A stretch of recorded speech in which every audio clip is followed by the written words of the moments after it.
কিন্ডার জয়ের ভিতরে কানের ঢোকা সুন্দরী রাজকে আমি সারপ্রাইজ গিফট করাম। এখানে অনেকগুলো কানের ছিল, কিন্তু আমি চুজ করতে করতে কনফিউজনে যেতেছিলাম। তারপর একটা চুজ করলাম সুন্দর দেখা, এটা কাশ্মীরি কানের কয় বলে, তো আমার বেশ ভালো লাগছে। তারপরে এটা চুজ করে নিলাম। পরে পাশে একটা পান দোকান ছিল, ওইখানে গেছি কিন্ডার জয় আনতে। তো কিন্ডার জয়ের আইডিয়াটা কিন্তু আমার সোশ্যাল মিডিয়া থেকে আসছে। আমি একটা রিল দেখছিলাম, তো ভাবলাম কেননা এটা আমিও অ্যাপ্লাই করি, ঠিক আছে, আর খরচাও কম হবো। তারপর কিন্ডার জয়টা ফাটাইনি, ঠিক আছে, ফাটাই যেখানে যে গিফটগুলোতে থাকে খেলনাগুলো, ওইখানে সরাইয়া ওইখানে কানেরগুলো ঢুকানি। আর কানেরগুলো ঢুকানোর সময় একটা জিনিস খেয়াল রাখবা সবসময়। আর তোমাদেরকে কেন বলতেছে, তোমরা কি এটা করবা? হ্যাঁ করো, তোমার গার্লফ্রেন্ড তোমার বউ খুব খুশি হবো, ঠিক আছে। কানেরগুলো সাবধানে রাখবা, হয়তো ব্যান্ড হয়ে যাবে, কারণ জায়গাটা খুব ছোট। তো আর কানেরগুলো কিন্তু একটু ছোট সাইজের নিবা। আমি একটু লম্বা ঝুমকা টাইপের নিয়েছিলাম, আমার ঝুমকাগুলো সেপারেট হয়, তার জন্য কানেরটা ঢুকাইতে পারছি। আর যদি একটু বড় সাইজের নাও তাহলে কিন্তু জায়গা হবে না। তারপর এখানে ফেভিকুইক দিয়ে ওটা প্যাক করে নিই। এখন দেখি সুন্দরী কি রিয়াকশন দেয়।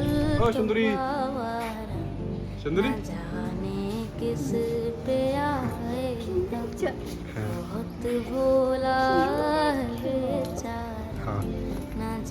এর রিয়াকশন দেখে তো তেমন বেশি মজা লাগলো না, কিন্তু এত জানি না যে ভিতরে খুললে পরে যে থেকে কানের বাইরেও, তাই না? দেখি কানের যখন পায় তখনকার কেমন রিয়াকশন দেয়।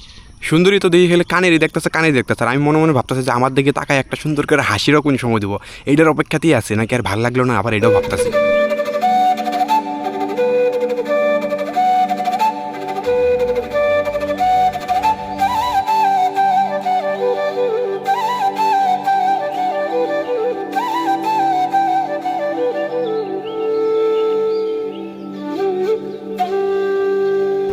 যাই হোক, সুন্দরীর এই গিফটটা করতে আমার মাত্র 150 টাকা খরচ হয়েছে। 100 টাকা নিচে কানেরটা আর 50 টাকা নিচে কিন্ডার জয়। তো তুমিও তোমার প্রিয় মানুষটা এইভাবে একটা সুন্দর একটা কানের গিফট করতে পারো। আর শুধু ছেলেরা যে করবে তাও কিন্তু না, মেয়েরাও কিন্তু করতে পারবা।